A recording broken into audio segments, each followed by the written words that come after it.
You know who you are, and I am so grateful to you because through you, God sent me a message that my daughter was gonna survive and that she was gonna be okay. So that in itself was kind of like, wow, that's a message from God if I've ever seen one. Now here is where it gets really cool.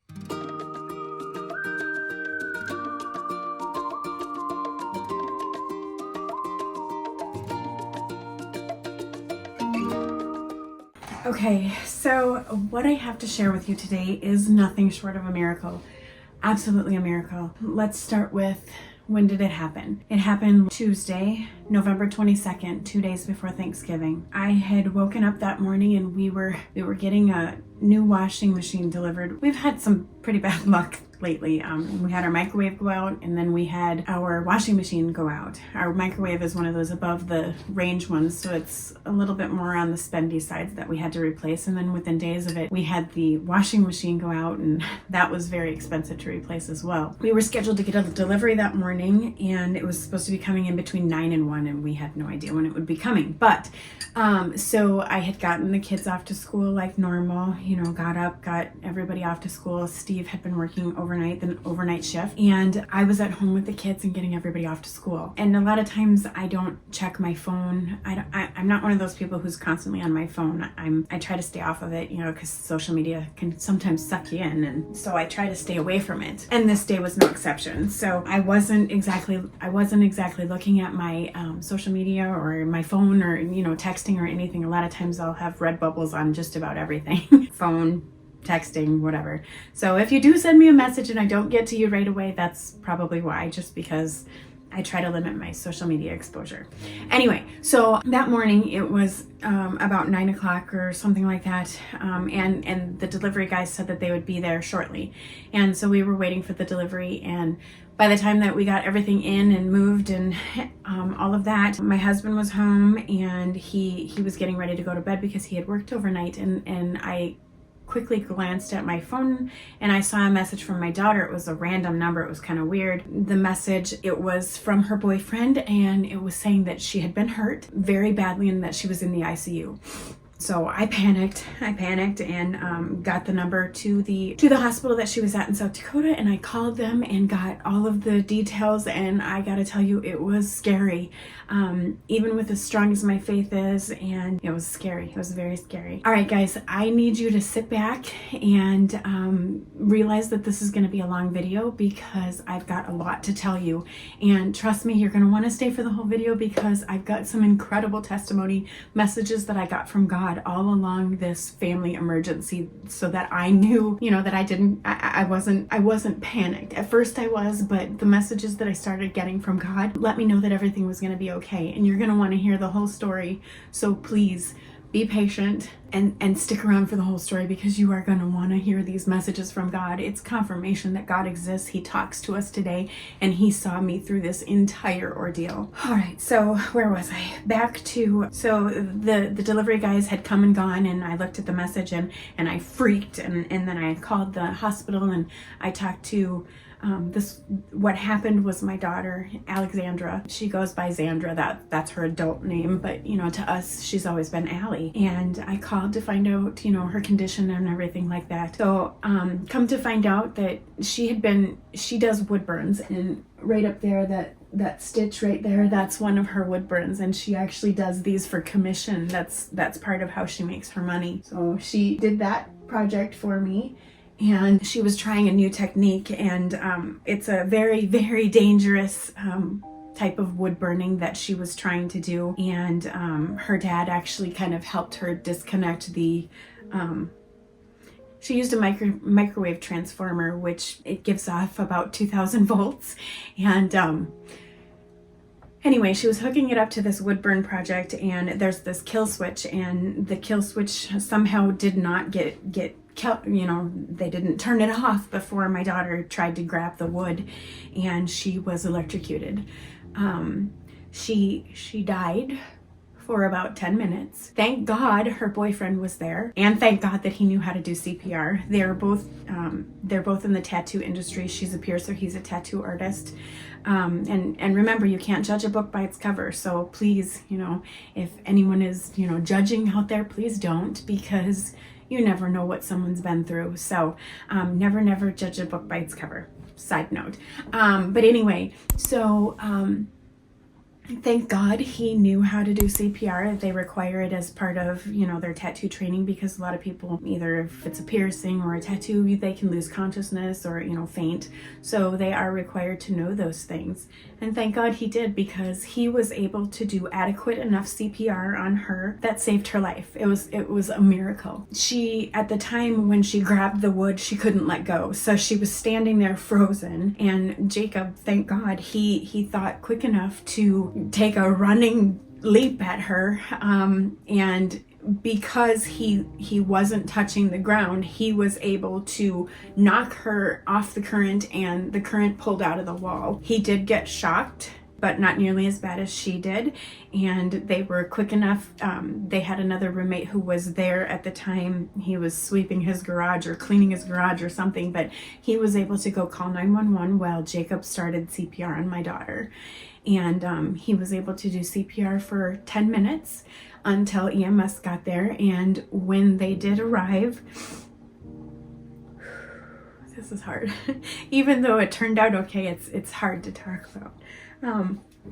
So even though Jacob had done CPR adequately enough to keep her brain alive, her heart, when they got there, was in VFib. And let me just explain, because I'm a nurse and I understand, but you won't.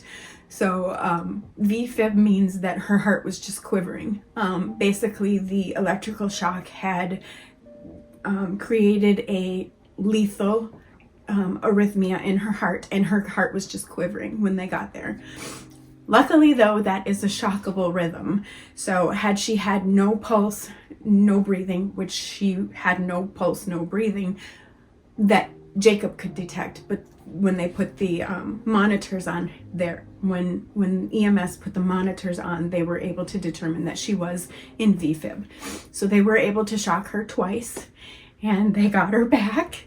They transported her to the local heart hospital where they stabilized her. They took about 2 hours to stabilize her, and then they transferred her to their, primary hospital, to the ICU. She spent 6 days in the hospital. 4 of those days she was in a coma.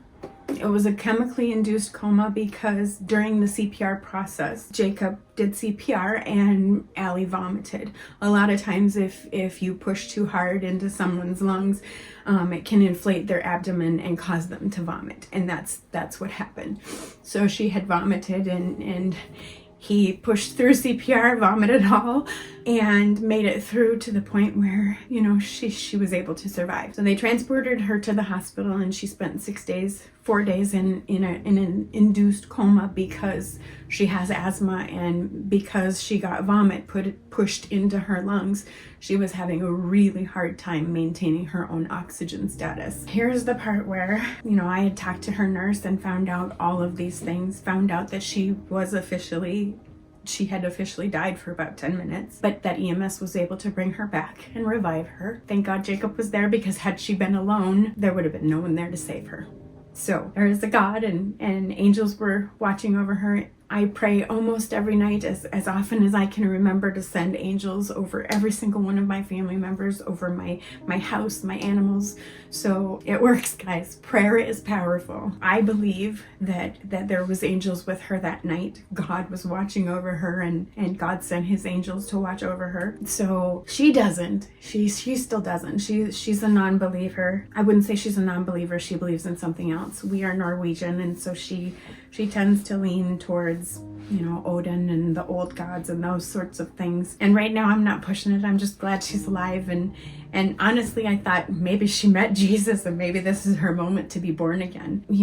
It's still possible. She thinks that she just got lucky. She thinks that, science and CPR and all of that it wasn't God. She does believe in spirits. She does believe in angels, but she doesn't necessarily quite believe in the one true God yet, and his son and what he did for us. I think it's only a matter of time though, because if you've watched my own testimony video, you'll know that I was very sick and almost died in April of 2020, but I didn't realize it until many months later, around January or so of 2021, before I really realized that I had been born again. So there's still hope. She still denies it. Anyway, I've got, even with the testimony that I'm about to share with you, she still denies it, and she knows too. And I've told it to every single person that came into her hospital room, the messages that I got about faith and God and hope. And all right, so at this point, I had gotten an update from her nurse. I found out that she was alive, that they hoped that she was going to make a full recovery, that they didn't even have to enact the hypothermia protocol, which they do most of the time in these sorts of situations to preserve brain function. But thankfully, God was sending messages, all along that Allie was going to be okay, because she was moving purposefully. Even though she was in an induced coma, a medicated coma to protect her lungs and her oxygen function, she was making purposeful movements, like she was trying to get that tube out. She was trying to pull it out. So they actually had to, restrain her wrists entire to the bed so she couldn't get that tube out. And then, like I said, keep her in a chemically induced coma for 4 days. She did give me permission to make this video, by the way, and I want to be as clear and as transparent as I can that she, believes in something totally different than I do. But I feel like it's important to document this because she may be saved at this point, and she may want this testimony at some point, and I want to not only share it to you to give you hope and strengthen your faith, but to also preserve. My memory's not the greatest, and sometimes I struggle with, facts or whatever, and I want to get this documented so that I don't forget anything, because she's going to want this story someday. So at this point, after, I found out from the nurse that she was okay, my husband was going to the school to get my daughter. We had decided that there was no way that he could drive me, and I can't drive myself. With my illness and everything, I don't even trust myself to make, long drives. I don't even want to drive up to my dad's, which is only like an hour and a half away. So we decided that he couldn't go because he had to work, and, our sons were home. Thankfully, everybody was coming into Thanksgiving break, so there wasn't going to be any school for the kids. But we decided that my 17-year-old daughter would drive. And so she came with me. We went and got her from school. We packed. I don't need, most of the things that I packed in my bag didn't even match. I was just throwing things in just frantically. And I didn't care about anything else. I was just packing, a few things. And thankfully, Piper remembered a lot more things than I did, because we wouldn't have had shampoo if it wasn't for Piper. Anyway, that's not important. So we hopped in the car, packed our bags, hopped in the car, got on the road. I had been crying nonstop pretty much since we found out, and then we had been on the road for about an hour. It was about 1 o'clock at this point. The accident itself happened, just after midnight, but like I said, because I don't check my phone, I didn't find out till, almost 10 o'clock. And after getting Piper out of school and getting unpacked and everything like that, we packed up as quickly as we could, filled up the car with gas, and got on our way, got out of town. We are about 4 hours, 3.5, 4 hours from where she was hospitalized. And I had been crying for probably about an hour, and I was trying to hide my face because I knew that Piper was going to have a hard time if she was seeing me crying. We had both been crying, and I could barely see through my tears, and I didn't want her to start crying. So I was trying to hide my face, and I had I was in the passenger seat trying to, cry. She knew I was crying, but it's a lot harder when you see someone cry. So I was trying to hide it. And for whatever reason, about 1 o'clock, I looked up, and there's a town in Minnesota called Hope. And I looked up just in enough time to see the sign, the green sign that said Hope, and it was pointing. And so I thought, hey, even before I was a believer, even before I was saved, we always believed in signs, everything happens for a reason. It's always been a strong, family belief. Everything happens for a reason. We just don't know what it is, right? And so for me, and to mention it to Piper, it was like, okay, this is hope. That's a sign. That's a sign from God, and I said, you still believe, because even Piper doesn't know what she believes yet. She's not been born again either, but even Piper doesn't know what she believes. So I said, you believe in signs. So that was a sign. That was a sign from God, that hope. It's gonna be okay. We're gonna be okay, And so at this point, I felt hope, and I kind of was able to stop crying, and I was like, okay, it's gonna be okay. It's gonna be okay. Good energy, right? Sending out good energy. It's gonna be okay.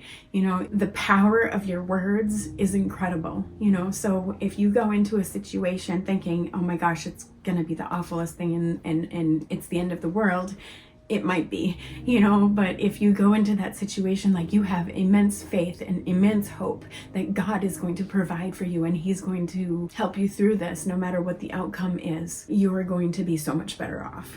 So now here's where it gets really cool. At about 1:57, it was about an hour after the hope sign, I got a message through on my Venmo account. I only put this in the description just in case someone wants to contribute or support this channel. I don't put it there, and I'm not asking for any money, but it's there in case people feel called to contribute or to support this ministry. I know it's brand new, but someone did. Someone felt called to support this ministry with a message of hope, and they sent me this message on my Venmo account, and they sent me $222 and told me that God wanted me to have it.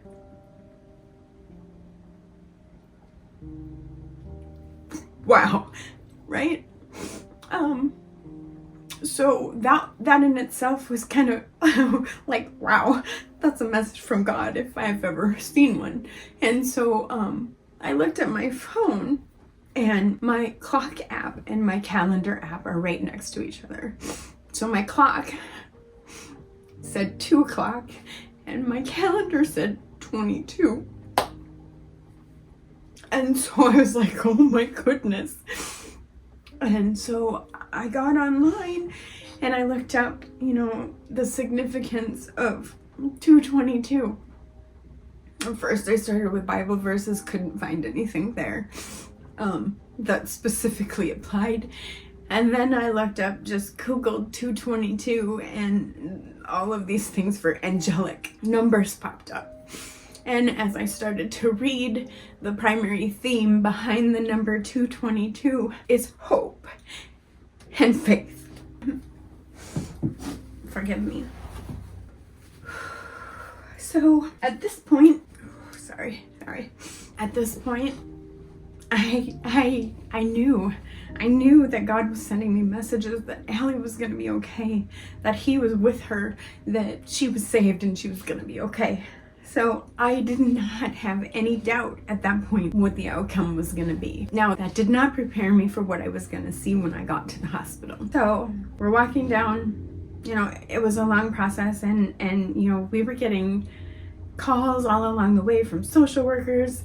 It was a Catholic hospital for one. My daughter doesn't have insurance, so and the ICU is probably $20,000 to $30,000 a night. So I was freaking out about that. I mean, that's long down the list of things that we need to worry about. First, get her healthy, get her out of the hospital. But I was grateful that it was a Catholic hospital because they have a fund that helps people who can't afford to pay their bills.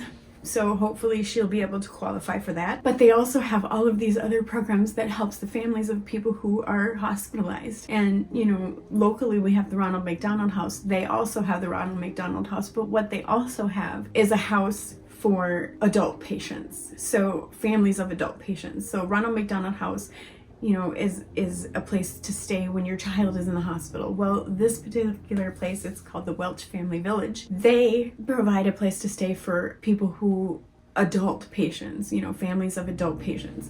So by the time we got there, we had a room to stay in that wasn't going to cost us anything. They asked for donations, and I plan on donating because somebody's got to keep the lights on. But the 222 was enough gas to get us there and back. And the fact that it was such an odd number, it wasn't $200, it wasn't $250, it wasn't $225, it was $222. And I just want to say thank you. You know who you are. You know who sent the message. You know who you are. And I am so grateful to you, because through you, God sent me a message that my daughter was going to survive and that she was going to be okay. So I'm so thankful to you for obeying God when he told you to send that amount. Thank you so much. Okay.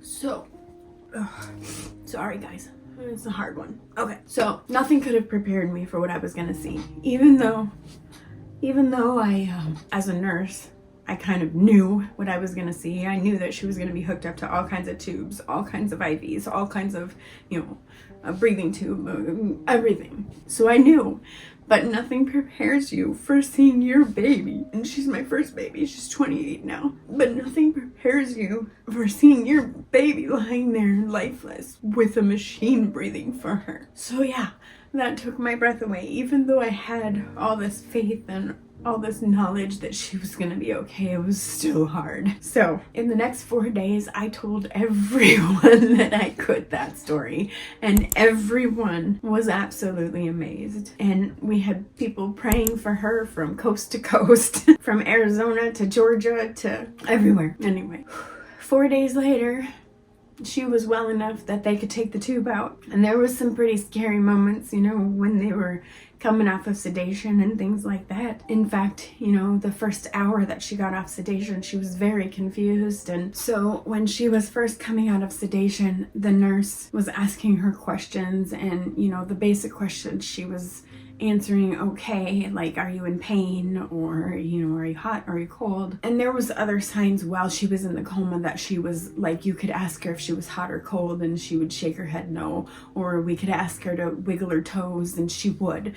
So all of that was just so comforting to know that she was in there, but still at this point we didn't know if she was going to be hurt when she woke up, or if there was going to be any sort of brain damage or anything like that. But I had faith. I had faith that she was going to be okay. I mean, why would God give me all of these messages only to take her from me in some way anyway, right? And I was thinking, she hasn't been saved yet. She hasn't been born again. God can't take her until she's been born again. So and that was another comforting thing. I felt like he wouldn't do that. He wouldn't take her until she's at least been born again. So, but then when she started waking up, she was coming in, she was groggy and coming in and out of sedation. And the nurse asked her, she pointed to me and said, do you know who this is? And she shook her head no. That was hard. And then the nurse pointed to my daughter, Piper, and Piper's 17, and she said, do you know who this is? And Allie shook her head no, and Piper kind of lost it. And Piper took off out of the hospital room, and I was freaking out a little bit. And she said she just had to go to the bathroom. She just needed to step away for a minute. So I was like, okay. And I was panicking, and I didn't want her to see me panicking, so I let her go. And it was hard. And then, as Allie started to come out of the sedation more and more, we realized she was fine. There was one time when we were just sitting there and we were talking back and forth, and Piper was on one side and I was on the other. And, even though Allie hadn't really responded to us too much, we were talking a little bit, and Piper, I don't know what Piper said. She must have said something. And she was just, Allie looks over at Piper and says, shut up, Piper. I was never so happy in my life to see her attitude back. She's very strong-willed, and I think that saved her. She's so strong. It's an incredible story, you guys. She's okay. And, the more time we spent, the more we realized that she was fine. The only thing that she's really got, she's sore, because if you do CPR right, it does tend to break a few ribs. So she's very sore in her chest. She's got pneumonia, and she's coughing a lot, and she's very weak.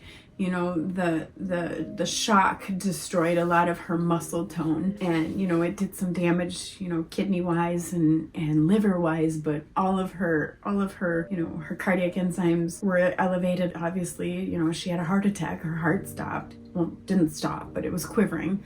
So she basically did have a heart attack. And yeah, but I swear she is an absolute miracle.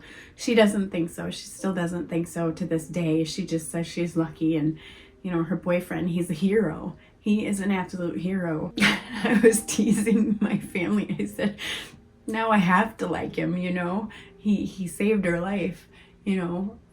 So I'm gonna do my best to really try, because she seems to really love this boy, and he loves her, and as long as he stays faithful to her and true to her, and you know, keeps his promise of taking care of her, well, we can cross all the rest of those bridges when we get there. So I'm just grateful that we got a Thanksgiving miracle, and ultimately it served to strengthen my faith. You know, I told you guys that I had been asking, you know, for immeasurable faith. You know, I want my faith strengthened, and that's what this experience did. So even though it was traumatic to go through, it only served to strengthen my faith even more. So, and I really hope that someday down the road, you know, she'll have a very good story to tell too, because what else purpose, you know? I mean, why else would this have happened, you know, except for her to have a chance to be born again, for her to have a chance to come to Jesus too, you know? And she would probably roll her eyes at that right now, but that's okay. You know, as long as you've got people praying for you, people praying for you to be baptized in the Holy Spirit, it's bound to happen sooner or later. So pretty amazing story, and I hope that you guys got a lot out of this. I couldn't wait to share it with you. I know that I've been offline for a few days, but hopefully you understand why. And yeah, so if you want to share this video, please share it with everyone you know, because it is total confirmation that God is there. He speaks to us today, and he is with us every single minute of the day. He is there to support us through everything, even near-death experiences. I can't imagine had this gone any differently, but I'm so grateful. I'm so grateful. And we still haven't had Thanksgiving, and we will. Just, we have so much more to be thankful for this year. Thanksgiving is gonna carry a whole new meaning from now on. All right, well, if you were touched by this video, please, as usual, leave me a dove down below. And as always, I love watching or seeing where you guys are watching from. So leave me, you know, a comment with where you're watching from, and I always like to respond in kind with God bless, you know, wherever you're from. So, and people read those comments, and, you know, as people are reading them, you know, you're getting blessed over and over and over again. So do leave me a message where you're watching from, and if you were touched by this video, leave me a dove down below. And if you believe in miracles now after this, I'm sure you probably did before too, but this is a genuine miracle. So if you believe in miracles after this video, leave me #miracle down below with a flame or something. You know, just leave me something that you made it to the end of the story and you were blessed by it. So, all right, guys. Well, that's about it for this video. I hope that you enjoyed this story, because I could not wait to share it with you, and it just has strengthened my faith more than ever. So, I love you guys, and I will talk to you again soon. Bye. If you liked this video, don't forget to give us a thumbs up. It really helps us grow. Subscribe, share, and turn on the bell notification. Thanks for watching, thanks for subscribing, and thanks for sharing. Your support means the world to us.